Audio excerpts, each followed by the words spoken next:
नमस्ते विद्यार्थी मित्रों। आज हम कक्षा 9 विषय हिंदी इकाई 21 क्रांतिकारी शेखर का बचपन जो एक उपन्यास अंश है उसके बारे में अभ्यास करेंगे। क्रांतिकारी शेखर का बचपन એટલે જેને આપણે ચંદ્રશેખર આઝાદના નામથી ઓળખીએ છીએ એ ચંદ્રશેખર આઝાદ જેના બાળપણના અમુક સ્મરણો જેમના વિશે આપણે આ પાઠના અંકમાં ઉપન્યાસના અંકમાં અભ્યાસ કરવાનો છે કે જેમનો આઝાદી અપાવવામાં ખૂબ જ મોટો ફાળો હતો એવા ક્રાંતિકારીઓ ચંદ્રશેખર આઝાદ, ભગતસિંહ, સુખદેવ, રાજગુરુ આવા અનેક ક્રાંતિકારીઓના એવા જલદ આંદોલનથી આપણને આઝાદી મળી છે, જેમનું બલિદાન આપણે ક્યારેય ના ભૂલી શકીએ। એક એવું ઋણ જે આપણે ના ચૂકવી શકીએ એવા આ ક્રાંતિકારીઓ અને એમાંના એક આ ચંદ્રશેખર આઝાદ।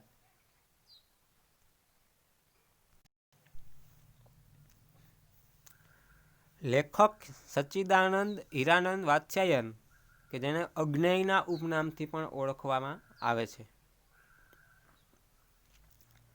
આધુનિક હિન્દી કાવ્યધારાના આ એક એવા પ્રમુખ કવિ અને ખૂબ જ જાણીતા ઉપન્યાસકાર એટલે કે નવલકથાકાર કે જેણે અજ્ઞેયના ઉપનામથી ઓળખવામાં આવે છે।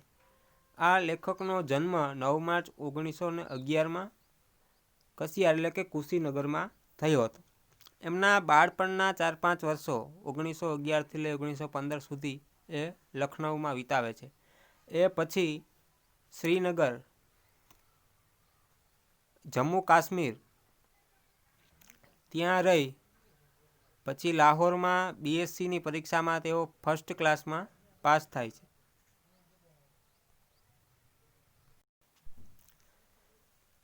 એ પછી ક્રાંતિકારી દળમાં તેઓ भाग लई અને जेलवास पण भोगवे छे। उन्होंने सैनिक और विशाल भारत का संपादन भी किया है। कैलिफोर्निया विश्वविद्यालय में भारतीय साहित्य और संस्कृति के अध्यापक के रूप में काम किया। अग्नेय जी विद्रोही व्यक्ति रहे हैं। विद्रोह उनके साहित्य की मूल चेतना है, एटले पहलेथी ज विद्रोही व्यक्ति हता अने एमना लखाणोमां पण देखाय आवे छे।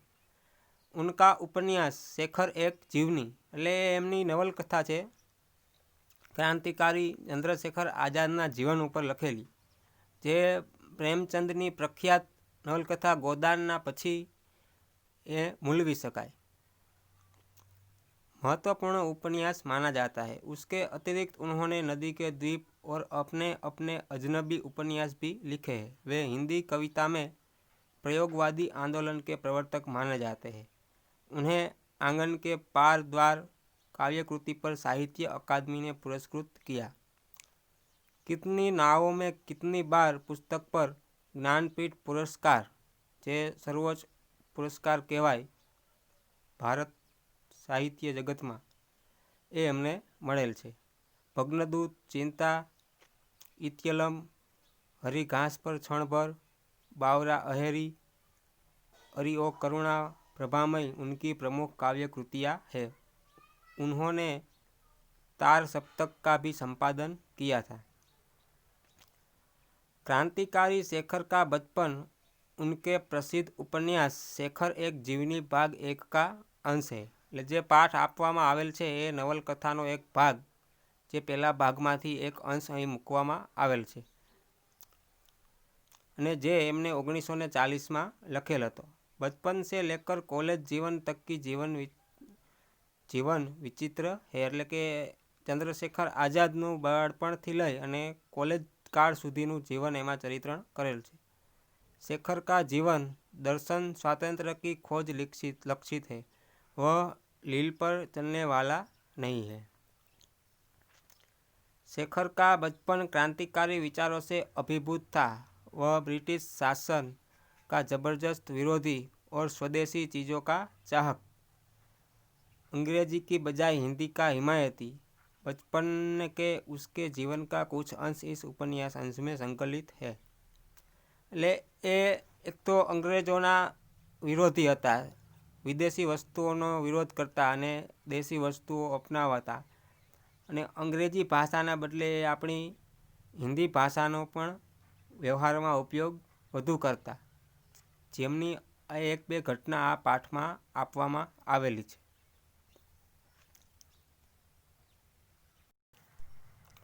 असहयोग की एक लहर आई और देश उसमें बह गया। એટલે અસહયોગ આંદોલન કે જેને આપણે અસહકાર આંદોલન પણ કહીએ છીએ, જે આપણા રાષ્ટ્રપિતા મહાત્મા ગાંધીના નેતૃત્વ હેઠળ આ અસહયોગ કે અસહકાર આંદોલનની શરૂઆત કરવામાં આવેલ હતી, જેમાં આખો દેશનો ફાળો હતો।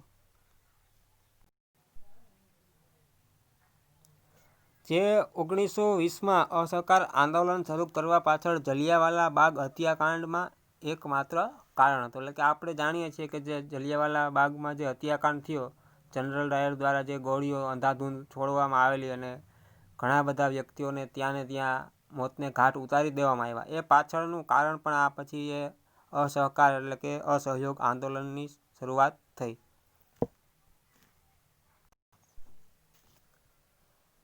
આપણે જે પાઠમાં જેમના વિશે અભ્યાસ કરીએ છીએ, ચંદ્રશેખર આઝાદ પણ 15 વર્ષની જ ઉંમરે આ અસહયોગ આંદોલનમાં ગાંધીજી સાથે જોડાય અને એ જેલમાં પણ જાય છે, માત્ર 15 વર્ષની જ ઉંમરે।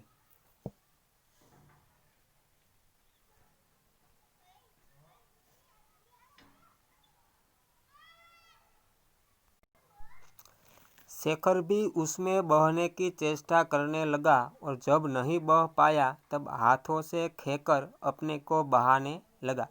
એટલે આ આંદોલનમાં ચંદ્રશેખર પણ જવા માગતો હતો, પછી કહે છે કે તબ હાથો સે ખેકર, ખેકર એટલે કે એક નાવિકના અર્થમાં, નાવિકના રૂપમાં, જેમ દરિયામાં નાવિક છે જે હોડીને હલેસા મારતો હોય અને આગળ લઈ જાય, એમ ચંદ્રશેખર આઝાદ પણ પોતાની જાતને આંદોલનમાં આગળ ધરે છે।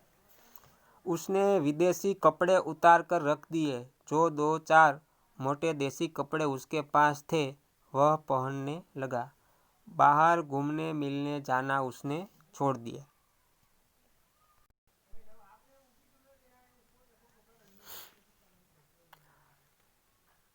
બહાર ઘૂમને મિલને જાના ઉસને છોડ દિયા, એવો એક પ્રશ્ન પૂછાય કે ચંદ્રશેખર આઝાદે શેખરે શા માટે બહાર જવાનું છોડી દીધું, તો આગળની જ લીટીમાં એમનો જવાબ છે, क्योंकि पहनने के लिए देसी कपड़े उसके पास पर्याप्त नहीं थे। આગળ લખેલ છે કે क्योंकि इतने देसी कपड़े उसके पास नहीं कि बाहर जा सके।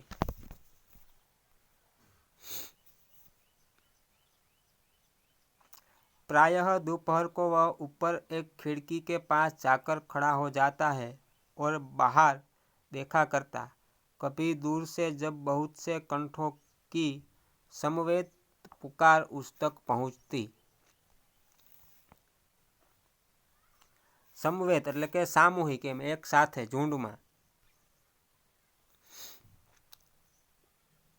એ વાક્ય બોલતા કે ગાંધી का बोलबाला दुश्मन का मुंह हो काला। એટલે એવા નારા સાથે એક આખું ટોળું નીકળે છે। तब उसके प्राण पुलकित એટલે કે આમ રોમાંચિત हो उठते और वह भी अपनी खिड़की से पुकार उठता। એટલે ત્યારે ચંદ્રશેખર આઝાદ પણ પોતાના ઘરની બારીએથી એ પણ બોલી ઉઠતા કે ગાંધી का बोलबाला दुश्मन का मुंह हो काला। इसके आगे वह जा नहीं सकता था, घर से अनुमति नहीं थी, लेकिन अनुमति का न होना ही तो एक अंकुश था जो निरंतर उसे कोई मार्ग ढूंढने के लिए प्रेरित किया करता था। એટલે કે ઘરેથી તેને આંદોલનમાં જવા માટે પરવાનગી હતી નહીં, એટલે એ ઘરની બારીએથી જ આ બધું જોયા રાખતા। माँ के अतिरिक्त सब लोग बाहर गए हुए थे। माँ ऊपर कोठे पर बैठी हुई थी। शेखर ने घर के सब कमरों में से विदेशी कपड़े बटोरे और नीचे एक खुली जगह ढेर लगा दिया। એટલે ઘરે એમનામાં એક જ હતા, બીજું કોઈ ઘરે હતું નહીં. ત્યારે જેટલા વિદેશી કપડાં હતા એટલે બધા ભેગા કરી અને એક જગ્યાએ ઢગલો કરે છે. फिर लैंपे लाकर उन पर मिट्टी का तेल उड़ेला।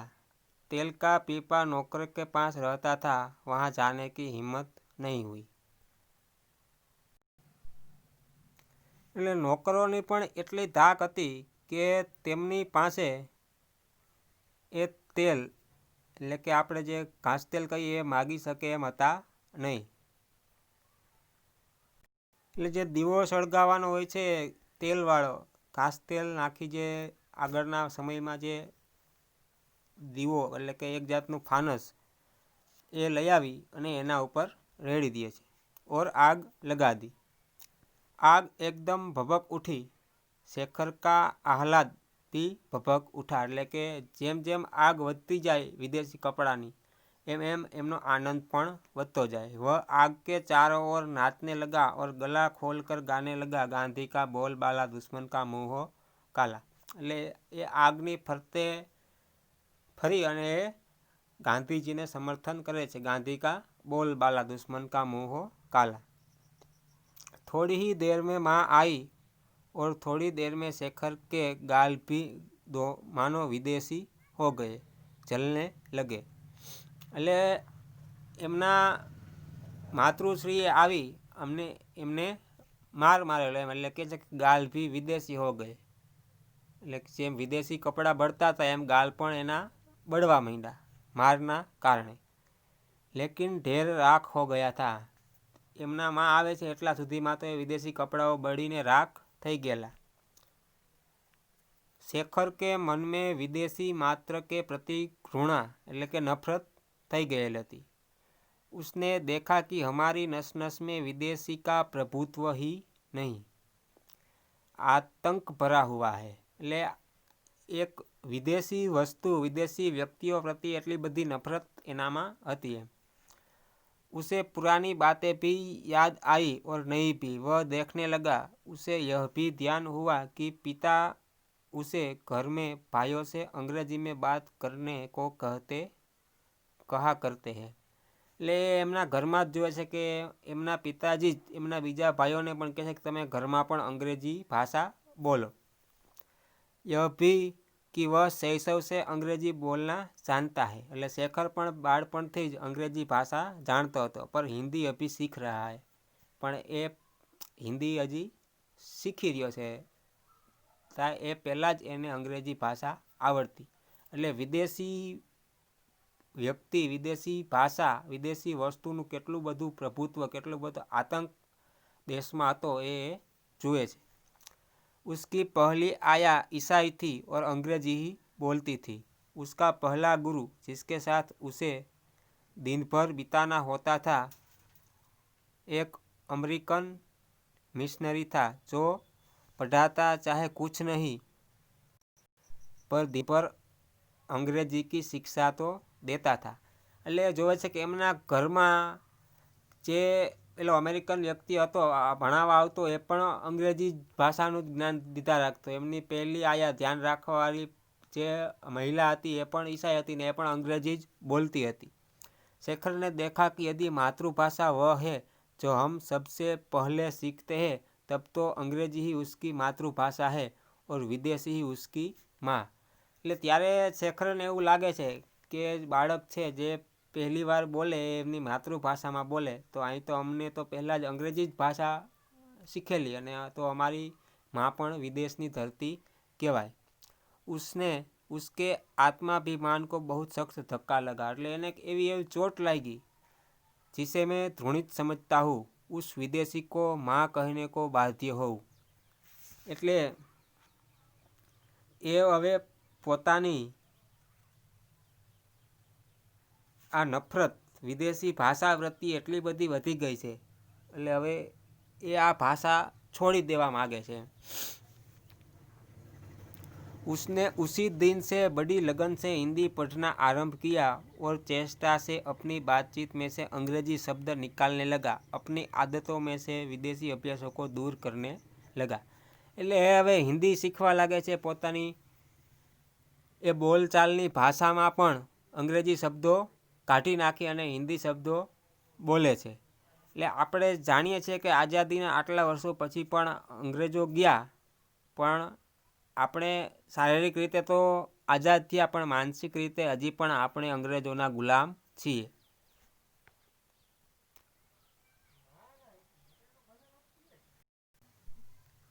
તો આપણે જોયું એ પ્રમાણે કે શરૂઆતમાં ચંદ્રશેખર આઝાદ જે ગાંધીજીના સમર્થનમાં હતા અને અસહયોગ આંદોલનમાં જવાની ઈચ્છા ધરાવતા, પછી વિદેશી ભાષા, વ્યક્તિ, વસ્તુ પ્રત્યે નફરત હતી, પોતાના ઘરમાં રહેલા વિદેશી કપડાઓ સળગાવી દે છે, પછી ઘરમાં આવનાર શિક્ષક એમની આયા એ પણ અંગ્રેજી ભાષા જ શીખવતા, એટલે એક ભાષા પ્રત્યે એવી નફરત ઊભી થાય છે અને પોતાની વ્યવહારિક ભાષામાંથી પણ અંગ્રેજી શબ્દો દૂર કરે છે. ત્યાં સુધી આપણે અભ્યાસ કર્યો. હવે આવતા અંકમાં બીજા ભાગમાં આપણે આગળ જોશું.